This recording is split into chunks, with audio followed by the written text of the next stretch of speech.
The following presentation is controversial and may be offensive to some audiences. Viewer discretion is advised. Hello, my name is Porter Stansberry. A little over 10 years ago, I founded Stansberry & Associates Investment Research.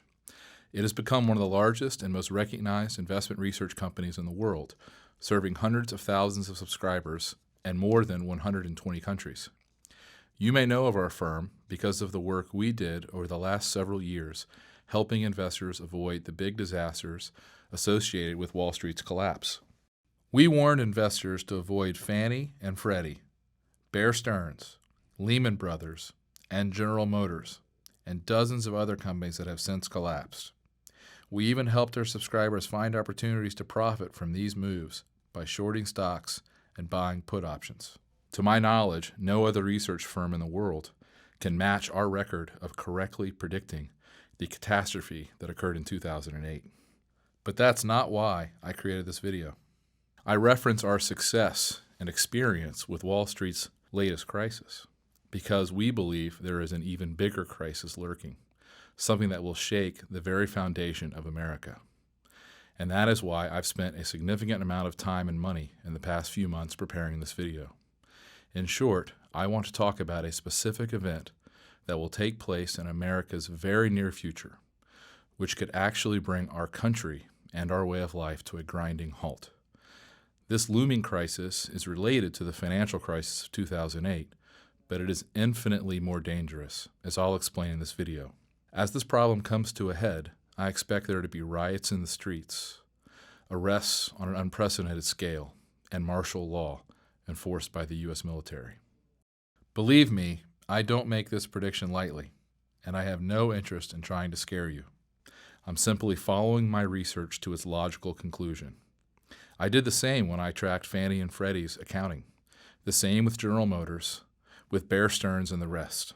And when I began giving this warning in 2006, no one took me very seriously, not at first. Back then, most mainstream commentators just ignored me.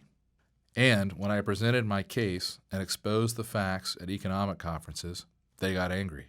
They couldn't refute my research, but they weren't ready to accept the enormity of its conclusions either. That's why, before I go any further, I have to warn you. What I'm going to say is controversial. It will offend many people, Democrats, Republicans, and Tea Parties alike. In fact, I've already received dozens of pieces of hate mail.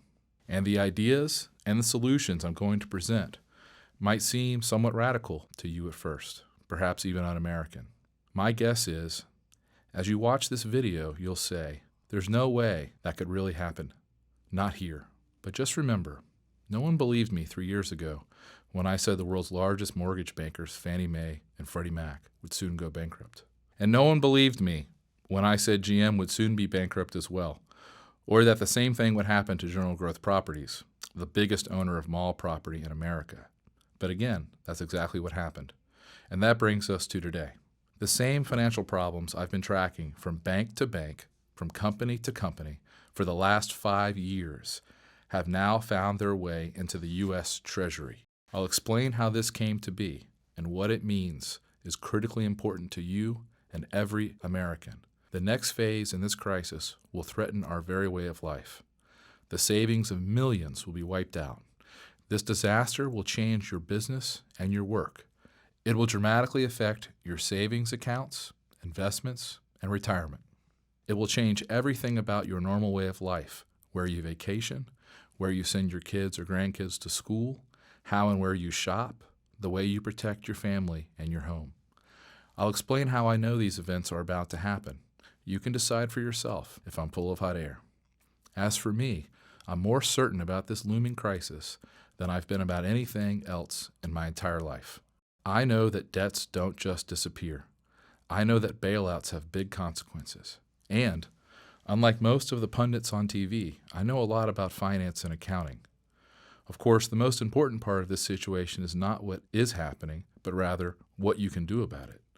In other words, will you be prepared when the proverbial hits the fan? Don't worry, I'm not organizing a rally or demonstration, and I've turned down every request to run for political office.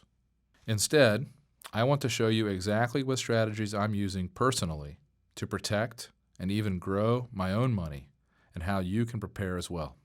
You see, I can tell you with near 100% certainty that most Americans will not know what to do when commodity prices, things like milk, bread, and gasoline, soar. They won't know what to do when banks close and their credit cards stop working, or when they're not allowed to buy gold or foreign currencies, or when food stamps fail. In short, our way of life in America is about to change, I promise you. In this video, I'll show you exactly what's happening. You can challenge every single one of my facts, and you'll find that I'm right about each allegation I make, and then you can decide for yourself. Will you act now to protect yourself and your family from the catastrophe that's brewing right now in Washington, D.C.? I hope so. That's why I made this video. I'm going to walk you through exactly what I'm doing personally and what you can do as well. I can't promise you'll emerge from this crisis completely unharmed, but I can just about guarantee you'll be a lot better off than people who don't follow these simple steps. But I'm getting ahead of myself. Let me back up and show you in the simplest terms possible what is going on, why I'm so concerned, and what I believe will happen in the next 12 months. In short, I believe that we as Americans are about to see a major, major collapse in our national monetary system and our normal way of life. Basically, for many years now, our government has been borrowing so much money, very often using short-term loans, that very soon we will no longer be able to afford even the interest on these loans. Again, I say these things as an expert in accounting and financial research. You may not think things are that bad in the U.S. economy, but consider this simple fact from the National Inflation Association.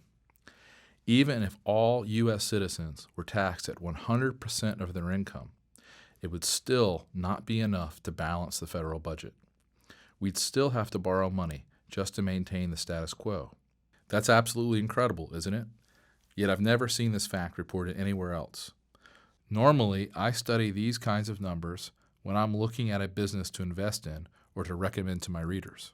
But lately, I've spent most of my time looking into our national balance sheet, because as the banking system collapsed in 2008, all of the bad debts were absorbed by the world's governments. For example, when Fannie Mae and Freddie Mac collapsed in the summer of 2008, the U.S. government responded by simply guaranteeing all of their outstanding debt. Since then, these companies have recorded hundreds of billions of losses, all of which were passed along to the government. Yes, you can still get mortgages today, and yes, Freddie and Fannie are still in business. But the costs associated with these programs are piling up at the U.S. Treasury, and they are enormously expensive. These losses and trillions in other private obligations are now the responsibility of the U.S. government. The problem is, even before this crisis, our government was deeply in debt. With each additional commitment, we sink further and further into debt, closing in upon the moment that we can simply no longer afford even the interest payments on our obligations. According to even my most conservative calculations, using numbers provided by the Congressional Budget Office, a debt default by the U.S. government would be inevitable were it not for one simple anomaly, the one thing that has saved the United States so far. I'm talking about our country's unique ability to simply print more money. You see, the U.S. government has one very important weapon to use in this crisis. The U.S. is the only debtor in the world who can legally print U.S. dollars.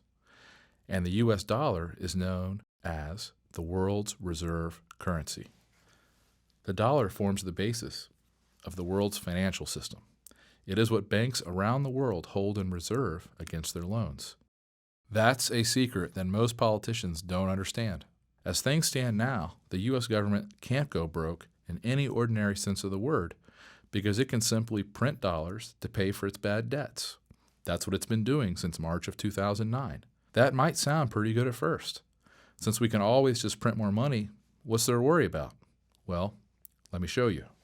You see, as things stand today, America is the only country in the world that doesn't have to pay for its imports in a foreign currency.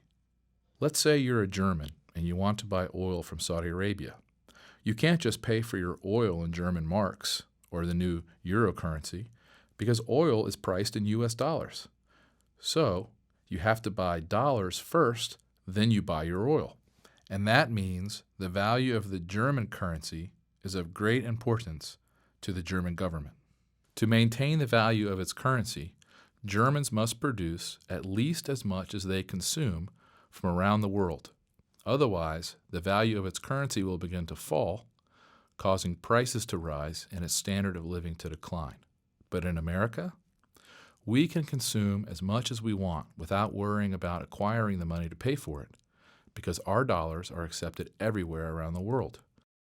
In short, for decades now, we haven't had to produce anything or export anything to get all the dollars we needed to buy all the oil and other goods our country required.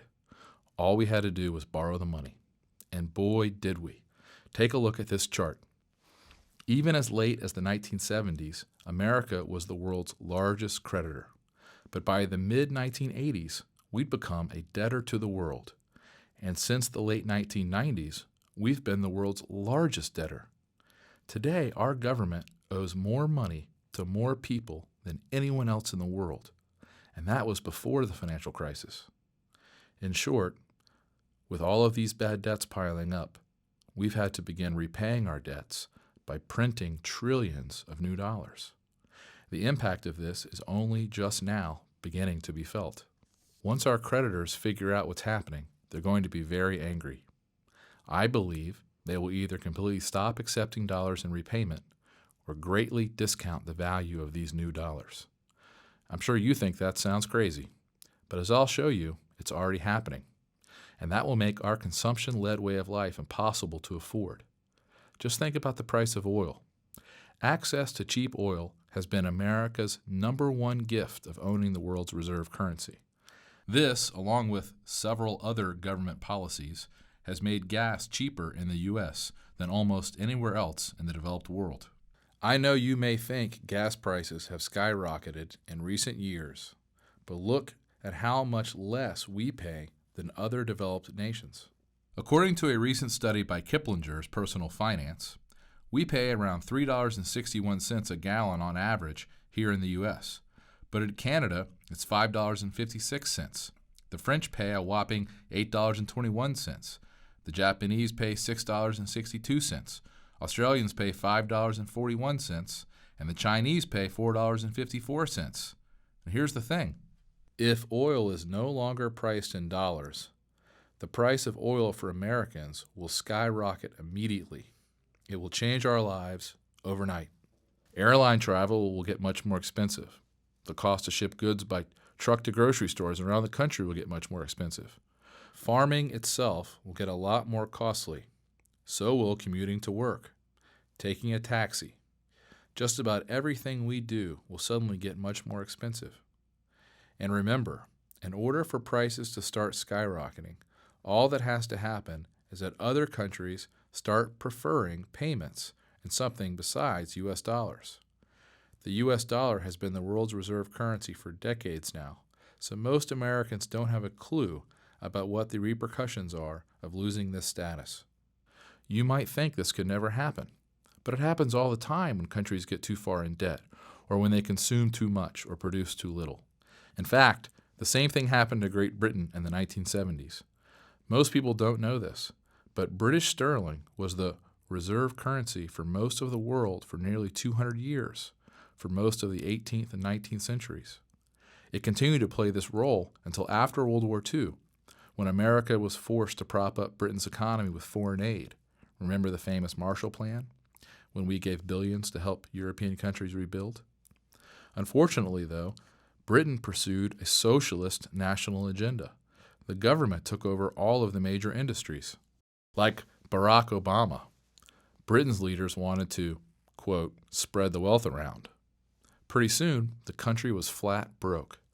The final straw for Britain came in 1967, when things got so bad the Labour Party, which is the socialists, decided to devalue the British currency by 14% overnight.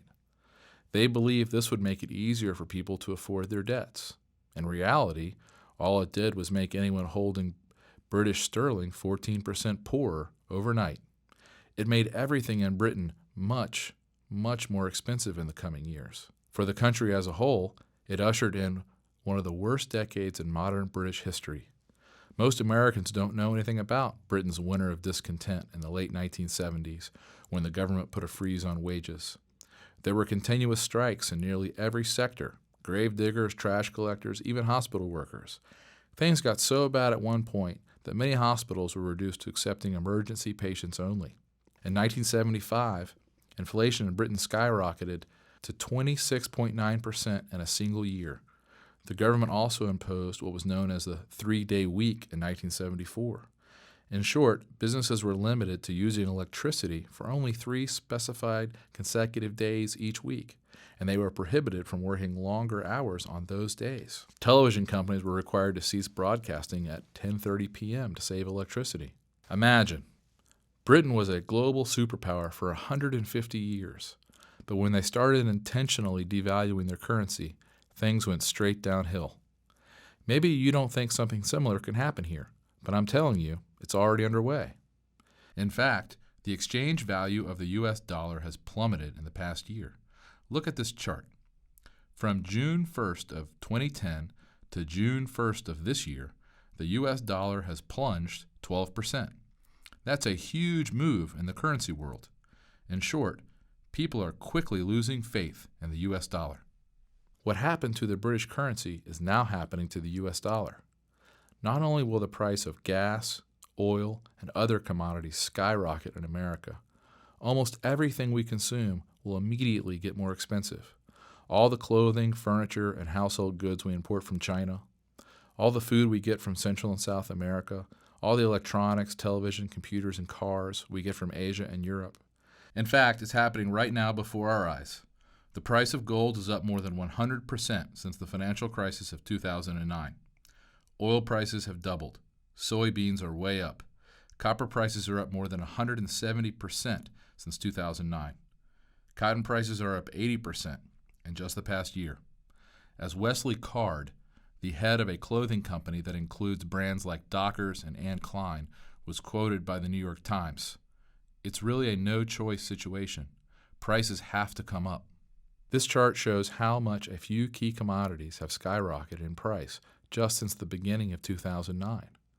Of course, skyrocketing commodity prices are just the beginning. There are other disastrous consequences to the U.S. dollar losing status as the world's reserve currency.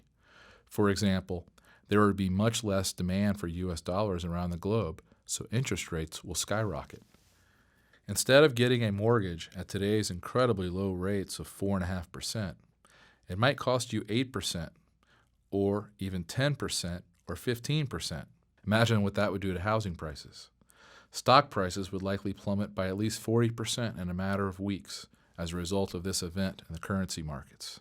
It will cost every American business a lot more money for supplies and materials. No one will be able to get a loan, and no bank will want to make loans. In short, when the U.S. dollar loses its spot as the world's reserve currency, it will cause a brutal downturn in the economy, which I expect will be about 10 times worse than the mortgage crisis of 2008. You see, what will also happen as a result of this currency crisis and the end of the U.S. dollar as the world's reserve currency will be massive inflation, the likes of which we've never seen before. When everyone is trying to get rid of their dollars, the government is printing more and more to pay debts, and no one wants to own them, the crisis will reach epic proportions. It's all coming to a head soon, much sooner than people think. Remember, too, that in roughly the past 100 years, this type of debt crisis has reared its ugly head in Germany, Russia, Austria, Poland, Argentina, Brazil, Chile, the Ukraine, Japan, and China. I believe it will soon happen right here in the United States. Don't believe me? Well, the truth is that it's already happening at the local and state levels. Take a look. According to the Center on Budget and Policy Priorities, a Washington, D.C. based think tank, at least 46 states face huge budget shortfalls for 2011. The center reports that the total state budget shortfall could reach $160 billion in 2011. And although many states got federal help over the past year, that aid is now gone. The CBS News program 60 Minutes ran a story on this crisis in recent weeks and reported that, quote, there is a financial crisis looming involving state and local governments. The states have collectively spent nearly $500 billion more than they collected in taxes. There is also a $1 trillion hole in their public pension funds. So, what are these desperate governments trying to do? You won't believe their proposals. The state of Arizona, for example, announced in early 2010 that it is selling $735 million worth of government-owned buildings, but will still occupy them by paying a 20-year lease. The government is selling the legislative buildings, the House, the Senate, the state Capitol Executive Tower, the state fairgrounds, even prisons. In California, the state has taken the radical step of opening its prison doors and releasing thousands of inmates. About 11% of the state budget goes to the penal system. That's more than they spend on higher education. So California is slashing the number of inmates by 6,500 people next year. In other words, they're cutting loose about 4% of the prison population. Incredibly, other states, including New York, may do the same thing. In Georgia, the government is proposing taking out dead peasant policies on state employees. When these folks die, the money won't go to the dead person's family, but to the state's coffers to help pay for more programs, insurance, and pension liabilities. It's simply incredible, isn't it? State and municipal governments are so broke and so desperate that they are taking unprecedented steps to at least temporarily avoid bankruptcy. Nearly every state in the union is talking about legalizing some form of gambling to boost tax revenue. California still wants to legalize marijuana, even though it was defeated in the recent election. Of course, none of these ridiculous steps will work in the long run. And the truly amazing thing is that the U.S. federal government is in even worse shape than the local governments. The only reason we haven't seen the full brunt of this crisis yet on the federal level is because we've just continued to pile on more and more debt. The states can't print money, but the federal government can, at least for now. And for the moment, this is all that is preventing a currency collapse of unprecedented proportions. This is the important point. What most people don't realize is that the U.S. government can only continue printing dollars as long as the U.S. dollar remains the world's reserve currency. In other words, this is all going to fall apart much sooner than people think. In fact, it's already happening. The first steps are already well underway. It's happening right now before our very eyes. I can't stress this enough. You need to act now in order to protect your assets and grow your savings in the next few years. In the next few minutes, I'm going to show you exactly how I'm protecting my own money and what I recommend doing with yours. But first, let me show you exactly what's going on right now. Like I said, most Americans don't believe the U.S. dollar could ever lose its spot as the world's reserve currency. But I'm here to tell you, this process is already well underway.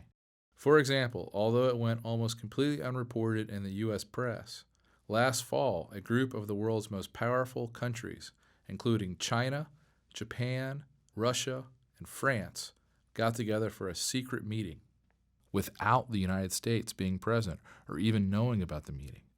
Veteran Middle East reporter Robert Fisk reported on this event in Britain's independent newspaper.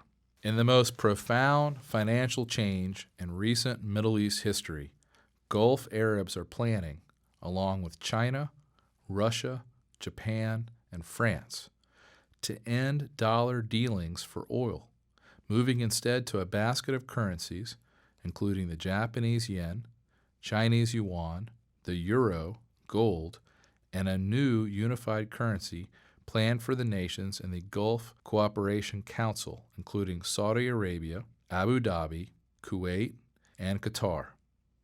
Fisk also interviewed a Chinese banker who said this: These plans will change the face of international financial transactions. America and Britain must be very worried. You will know how worried by the thunder of denials this news will generate. And sure enough, after Fisk published the details of this secret meeting, U.S. officials and central bankers from around the globe denied these plans. But as the old central banking adage goes, how do you know exactly when a currency will be devalued? The answer? Right after the head of the central bank goes on television to adamantly deny any such transaction will occur. And guess who just went public in recent weeks with a statement about how the U.S. will not devalue its currency? You guessed it, the U.S. Treasury Secretary Tim Geithner. You see, the last thing a central banker wants to do in the midst of a devaluation is to give people a warning before he can devalue. So they have to deny. After the announcement is made, it's too late for citizens and investors to get out. Like I said, what's incredible is that this story of a secret meeting among most of the major powers besides the U.S. was greatly underreported in the American press. But you know what? The way I see it, it's much more telling to look at actions rather than government press releases. For example, here is what is happening right now in the real world. When you read these facts, I think you'll agree with me that the U.S. dollar's days are numbered as far as remaining the world's reserve currency. China is getting out of the dollar. Zhuang Sui, a former vice chairman of the Standing Committee, said that China is going to stop putting so much money into U.S. dollars and will instead look to the Japanese yen and the euro. China holds more U.S. dollars than anyone else on the planet, but China is getting out of the U.S. dollar as fast as they can without crashing their own economy. Look at this chart. It shows that China's holdings of U.S. dollars peaked in 2009, but China is unloading as many dollars as they can as quickly as possible. This is just one sign of the end of the U.S. dollar standard. There are many more, like this one. As I'm sure you are aware, for years the U.S. dollar has been accepted almost universally around the globe. Heck, many times when I've traveled, I never even bothered to convert to the local currency because I knew everyone would take my dollars. Well, that's simply not the case anymore.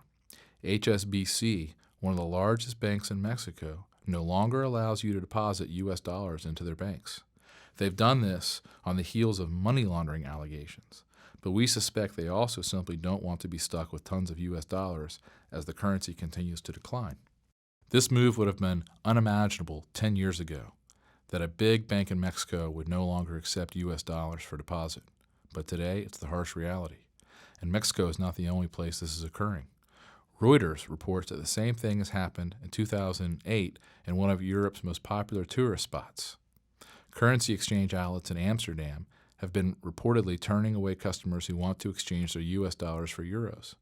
As one traveling American tourist, Mary Kelly from Indianapolis, Indiana, told the Reuters news agency while standing in front of the Anne Frank House.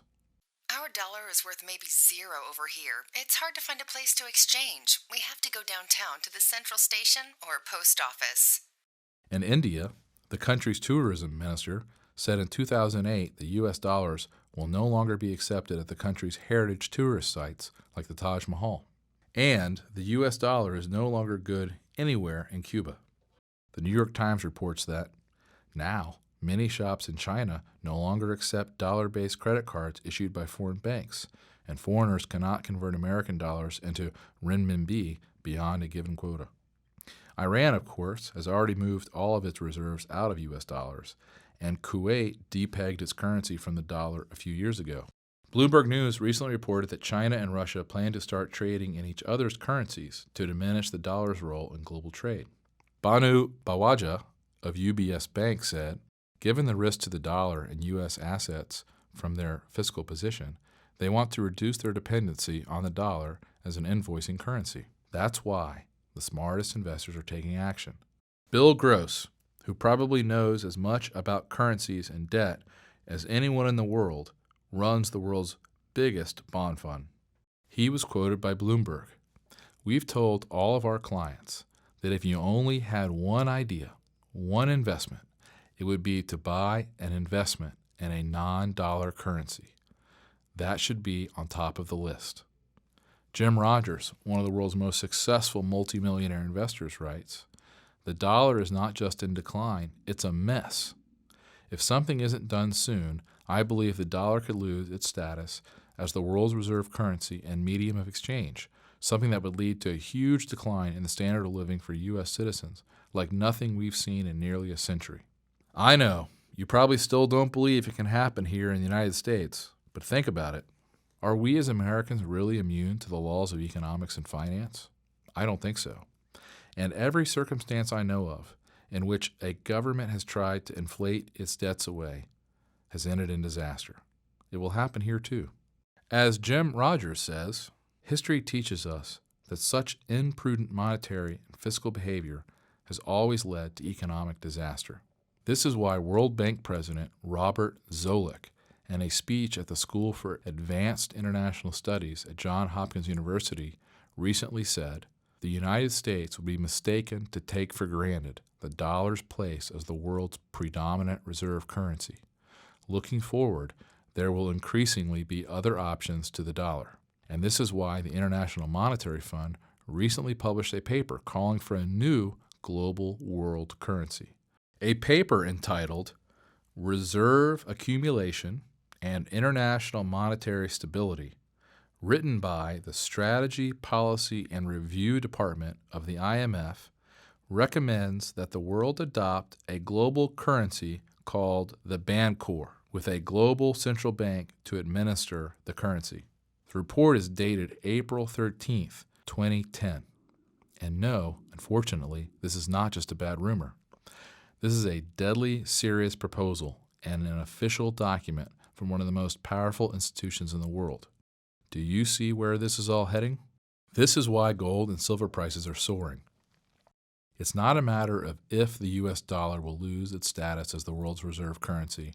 It's simply a matter of when. Investors know there are serious problems with the U.S. dollar, so they are fleeing to precious metals, which have historically been very reliable when a country has major currency problems. The good news is, no matter what happens, I found several ways for you to protect your savings, and you could potentially even make 3 to 5 times your money over the next few years. I'll show you exactly what to do in a moment. But first, let me explain why the collapse of the dollar as the world's reserve currency could happen much sooner than most people expect. I know many of my friends, colleagues, and family members are still in serious denial. In the world of psychology, they call this the normalcy bias. You see, the normalcy bias actually refers to our natural reactions when facing a crisis. The normalcy bias causes smart people to underestimate the possibility of a disaster and its effects. In short, people believe that since something has never happened before, it never will. We are all guilty of it. It's just human nature. The normalcy bias also makes people unable to deal with a disaster once it has occurred. Basically, people have a really hard time preparing for and dealing with something they have never experienced. The normalcy bias often results in unnecessary deaths in disaster situations. For example, think about the Jewish populations of World War II. As Barton Biggs reports in his book, Wealth, War, and Wisdom, by the end of 1935, 100,000 Jews had left Germany, but 450,000 still remained. Wealthy Jewish families kept thinking and hoping that the worst was over.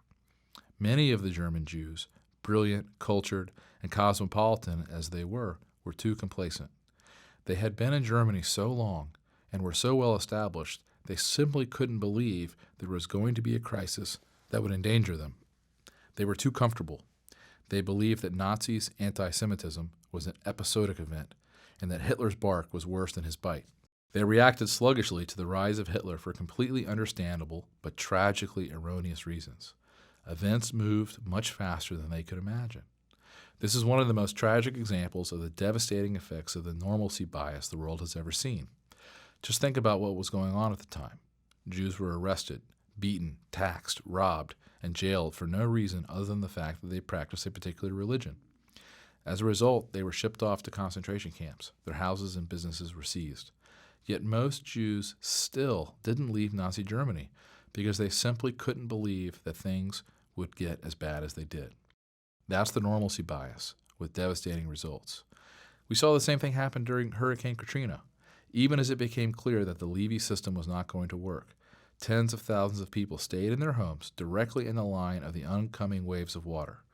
People had never seen things get this bad before, so they simply didn't believe it could happen.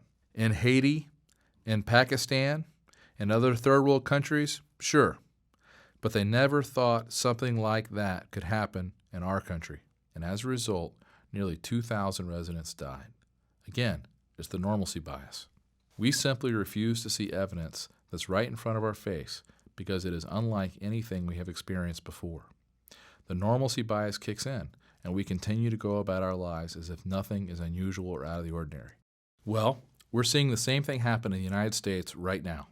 We have been the world's most powerful country for nearly 100 years. The U.S. dollar has reigned supreme as the world's reserve currency for more than 50 years. Most of us in America simply cannot fathom these things changing. But I promise you this, things are changing, and faster than most people realize. For a moment, just look at a tiny fraction of the evidence around us. Did you know that there are now nearly 43 million Americans on food stamps? That's around 14% of the entire population. And get this, the number of Americans on food stamps has now gone up every month for 37 months. That's over 3 years. Can a country really be in good shape when 14% of the population can't even afford to buy food? Or how about this? Although it's gone almost completely unreported in the mainstream press, a dozen or so cities across the nation, like Fresno, Sacramento, and Nashville, have hundreds of people living in modern-day Depression-era shantytowns. The Fresno shantytown has received the most publicity after a visit by Oprah Winfrey. There, about 2,000 residents are homeless. They even have a security desk at the shelter because the encampment has gotten so large. City officials say they have 3 major encampments near downtown and smaller settlements along 2 local highways. Also, according to a recent article on MSN Money, about 43% of American families spend more than they earn each year. Look at this chart. It's unbelievable. The average household carries $8,000 in credit card debt, and personal bankruptcies have doubled in the past decade. How in the world can we possibly spend our way out of the current crisis?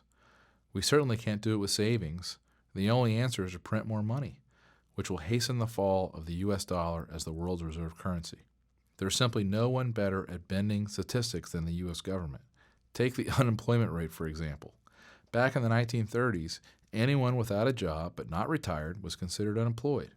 Today, however, the government calculates unemployment mainly by counting the number of people receiving unemployment benefits. So, when people's benefits expire, they are no longer counted, and the unemployment rate actually falls. Ridiculous, I know. The reality is, the true unemployment rate is much higher than what the government is reporting. If you don't believe me, look at 2 job postings I read about recently. In Long Island City, an estimated 2,000 people waited in line at the local employment office, some for as long as 4 days, to apply for 100 elevator mechanic apprenticeship positions. And in Massillon, Ohio, 700 people applied for a single janitorial job, paying $16 an hour plus benefits. The point is, our country is not growing jobs because the government makes it harder and harder for businesses. With current regulations in place, our country will never experience the type of growth necessary to dig our government out of the hole they've put themselves in. I'm sure you think I'm exaggerating, but just look at what the CEO of one of America's most important companies said. Intel CEO Paul Otellini said in a recent speech, "I can tell you definitively it costs $1 billion more per factory for me to build, equip, and operate a semiconductor manufacturing facility in the United States." He said that 90% of the additional costs are not from higher labor rates, but from higher taxes and regulatory charges, which other nations simply don't impose. Cypress Semiconductor CEO T.J. Rogers agreed that the problem is not higher U.S. wages, but anti-business laws. He was quoted in an interview with CNET News.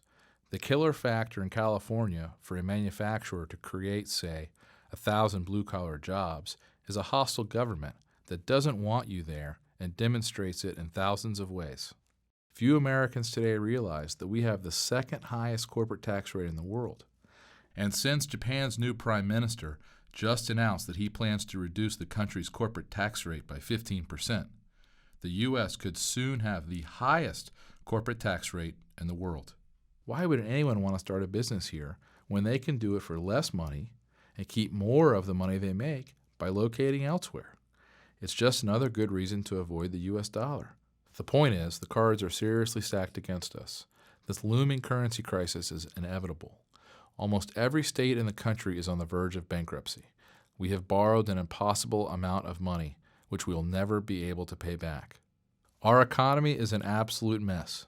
Taxes are sky high already, and will certainly go much higher over the next few years. And nearly all of the world's major financial players are preparing for an alternative to the US dollar as the world's reserve currency. To me, it is so obvious that we are about to experience a serious currency crisis that I can't believe people can deny this reality with a straight face. Again, if you don't believe a currency crisis is coming, just take another look at the price of gold and silver compared to the US dollar over the past decade. It's obvious that smart investors want to hold gold and silver, not US dollars. Anyone with any sense or basic understanding of economics can tell the US dollar is doomed, and it's going to have major repercussions, which the average American has not yet even considered. So, what can you do? Well, I've done a lot of research on this and have found that there are a surprising number of simple things you can do to not only protect what you've currently got, but also to potentially make quite a bit of money as this currency crisis unfolds. So what should you do to protect and possibly even grow your wealth in the next few years? Well, there's a series of pretty simple financial moves I believe you should begin making immediately. And here's something I want you to keep in mind. I'm really only going to talk about your finances here. All of the moves I recommend are simple and fairly straightforward to implement, at least right now. If you wait to do these things, however, they will almost certainly get very expensive, difficult, and even impossible to do. If you do these things now, not only will you be better prepared to weather the coming storm, I believe you could also make quite a bit of money over the next few years. And if I'm wrong, well, that's the best part. I think you'll still make very good gains. Even if all we get out of this crisis is a mild inflation, you can still be set up to do very, very well. Here are the specific steps you should take. Step number 1, get some of your money beyond the reach of the U.S. government. It's perfectly legal and a lot easier than you think. I know you probably don't believe me when I tell you that the U.S. government is going to implement policies to save itself, which are unimaginable right now. But remember, desperate governments will do very desperate things. That's why they outlawed the ownership of gold 80 years ago. That's why they are already talking about nationalizing automatic 401k and retirement plans, and why it might soon be against the law to open a foreign bank account or to move your money overseas without paying outrageous taxes. The good news is, I met recently with a man who is considered one of the top asset protection attorneys in America. I learned that there are 4 simple investments you can make right now which you do not have to report to the U.S. government. Don't get me wrong. When and if you ever sell these things years down the road, you are still required to pay taxes on your gains. But the great thing is, while you are holding these investments, so long as you play by the rules, neither you nor anyone else is required to report them to the government. This benefit should be obvious. The less the government knows about where you have your money, the better. They simply will have a very hard time taking what they don't know you have. I am personally putting a fairly significant portion of my portfolio into one of these assets. Now, I'm not going to tell you exactly what I'm doing here in this video, but I will explain everything in full detail in my new report called The 4 Investment Assets You Do Not Have to Report to the U.S. Government, and I will gladly send you a copy free of charge.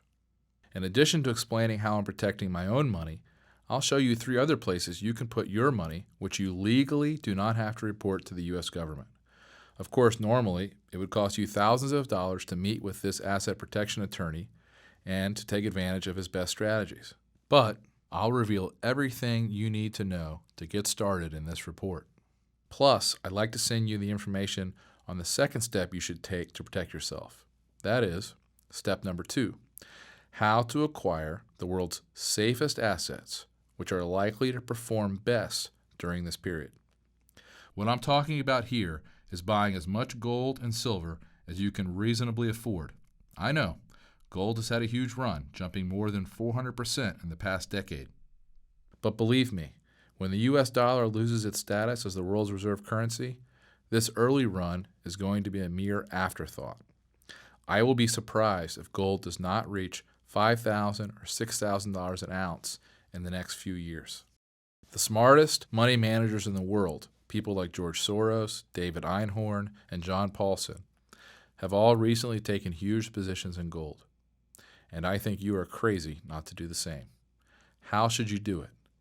There are many options, and my research firm has recently published a great book called The Gold Investor's Bible, which details in full all of the best ways to own and hold gold bullion. In this volume, we reveal dozens of secrets about the gold industry, specifically the best ways to buy, sell, and store your gold. It explains why some gold coins are better than others, how to buy gold with zero dealer markup, how to easily and safely store some of your gold overseas very cheaply, where to hide it, and much more. Not regularly available for sale, this book is valued at $24. I'd like to give you instant access to a copy, totally free of charge. And what about silver? Well, I believe silver will serve a unique role during this currency crisis. Let me explain. For most of recorded history, the price of gold has been around 16 times the price of silver. This ratio, the so-called silver ratio, has fluctuated from time to time based on silver discoveries and attempts by governments to regulate the silver to gold ratio. But in a free market where demand for silver as money exists, I'd expect the natural supply and demand balance to lead to a silver price around 1/16 the price of gold. Based on the historical ratio, with the price of gold around $1,500, the price of silver should be over $90. It's not, of course. Today, silver is trading around $34. Today, then, gold is selling for more than 44 times the price of silver. What explains the difference between hundreds of years of history and today? Why is silver still so cheap relative to gold? When silver is demonetized, as it is now, meaning it's not being used for money, but just for industrial purposes, supplies soar as people sell silver for gold and other currencies. On the other hand, during periods of monetary crisis, demand for silver as money pushes the silver ratio heavily in silver's favor. For example, the ratio returned to its historic range during World War I. It happened again in the early 1970s when Nixon abandoned the gold standard. It also happened most famously in 1979-1980, when it seemed as if America was really entering a serious money crisis. Most people don't know this, but silver is actually the best performing asset of this century, not gold. As my multimillionaire friend and currency expert Chris Weber pointed out, gold has risen from $256 to $1,500 since 2001. That is a rise of over 500%. Silver has risen from $4.02 to $34.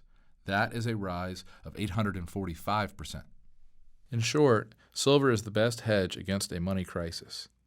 As the dollar fails, silver will once again be in demand as money. And as this demand materializes, the free market price of silver will likely return to around 1/16 the price of gold. When gold hits $2,000 an ounce, assuming the price of gold is 16 times the price of silver, silver should be worth about $125 per ounce. And my friend Chris Weber believes silver will likely hit $187 an ounce. If that happens, you could make gains of around 450% if you invest at today's prices. So what are the best ways to buy silver? Well, my firm has done a ton of research on this precious metal.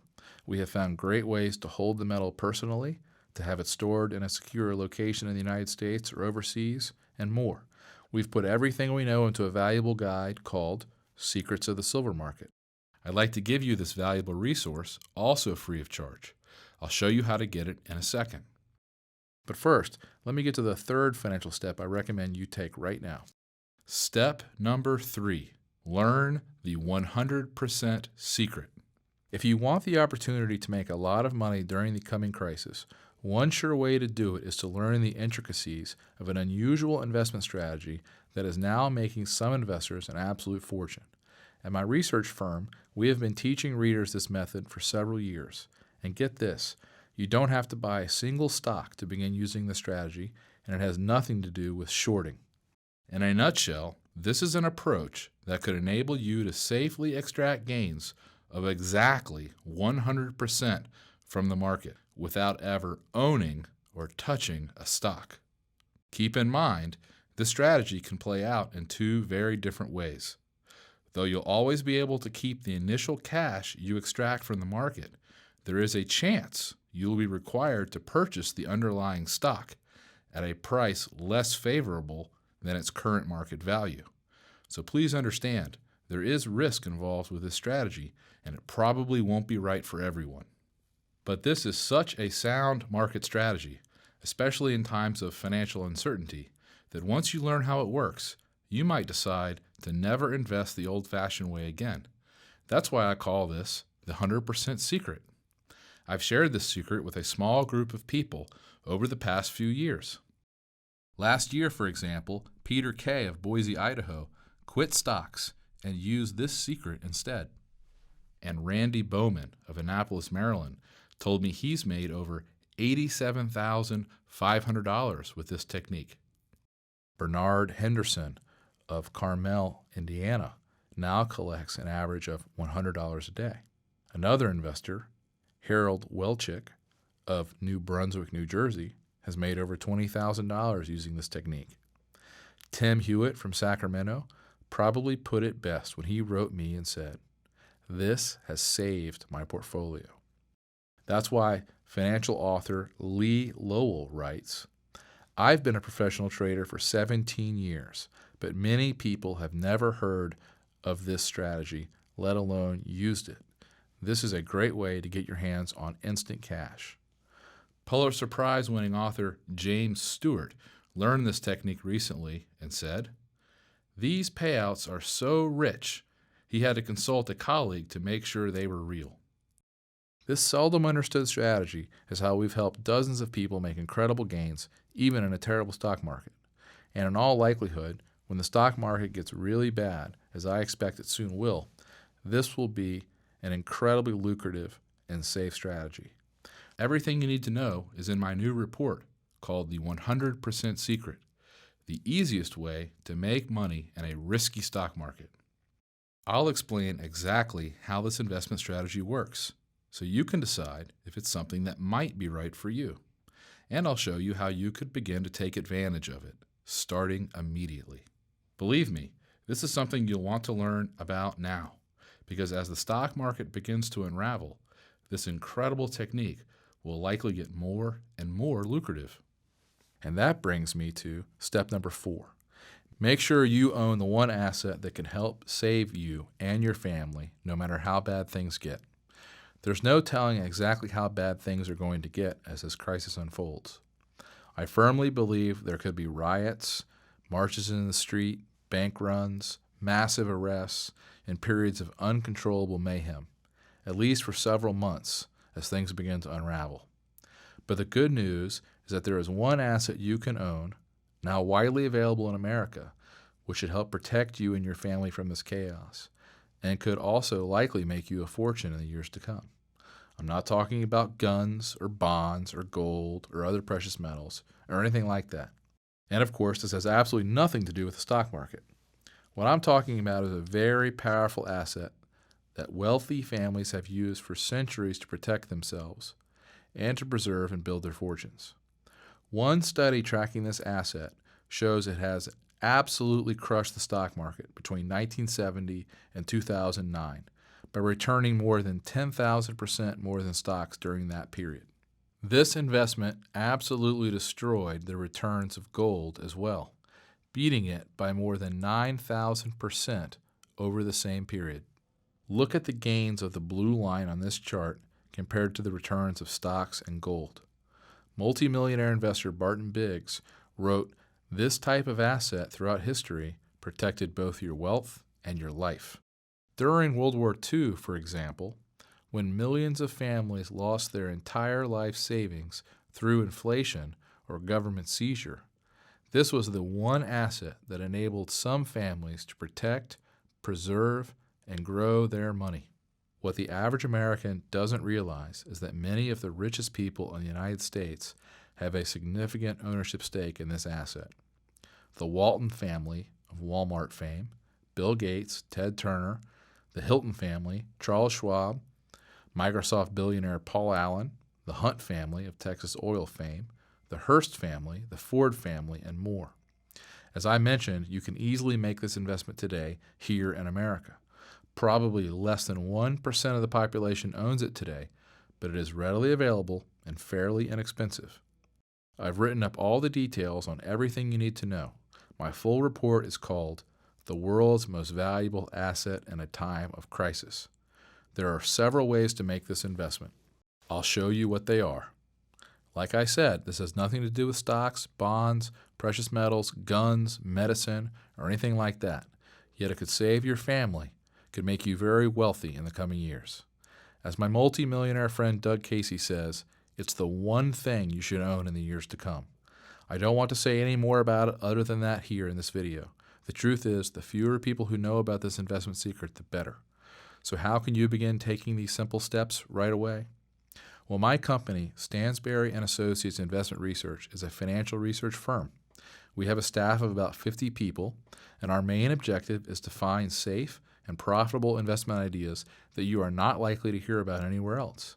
Since we started this business a decade ago, the ideas we publish have helped a lot of people make a lot of money. Harold Thiessen from Montana wrote recently to say, "My IRA has gone from a low of $315,000 to the present high of $952,000. I can only thank your Redditors for changing my life so much." Dan Coffin from San Diego also contacted us recently to say, "Since joining, my portfolio has grown by several $100,000. I look forward to a long and prosperous relationship." We even got an interesting note recently from a reader named Ulysses Reuter, who says he's been making a small killing, enough to buy this nice-sized boat and a house in Mexico. He writes, "We took delivery of her 3 weeks ago and are cruising the Bahamas. In October, we will take her through the Panama Canal over to the Pacific side, since I just bought a home in Mexico." Then there was a nice note from Mitchell Donovan from Ithaca, New York. He said, "I was working long hours with overtime to make a living when I joined you. The excellent results have allowed me to retire early." Believe me, nothing makes me feel better than receiving notes like these. But I have to tell you, right now, I am really worried that a lot of our subscribers and many, many hardworking Americans are going to get caught totally by surprise when this inevitable crisis hits. That's why I created this video. That's why I'd like to send you the full details on exactly how I believe this is all going to unfold, and exactly how to protect yourself and even prosper during this crisis. Remember, the government is not going to save you. You can either let things happen to you, or you can take a few simple steps and take charge of your family's fate. Please, just give the work I've done a look. I believe you will have all the information you need at your disposal. The best part is, you can take a look at my research and receive everything I've mentioned here at absolutely no risk or obligation. Simply let me know you'd like to take a trial subscription to my monthly newsletter called Stansberry's Investment Advisory, and I will immediately give you access to Research Report Number 1, the 4 investment assets you do not have to report to the U.S. government. Research Report Number 2, the Gold Investor's Bible. Research Report Number 3, Secrets of the Silver Market. Research Report Number 4, the 100% secret, the easiest way to make money in a risky stock market. Research Report Number 5, the world's most valuable asset in a time of crisis. Also, on the second Friday of each month, I'll also send you my monthly newsletter, Stansberry's Investment Advisory. I'll keep you up to date on exactly what's going on regarding this financial crisis, and I'll show you some unusual and incredible ways to make money now and as it begins to unfold. We have found some great ways to make a fortune as the government continues to try to bail out one failing industry after another.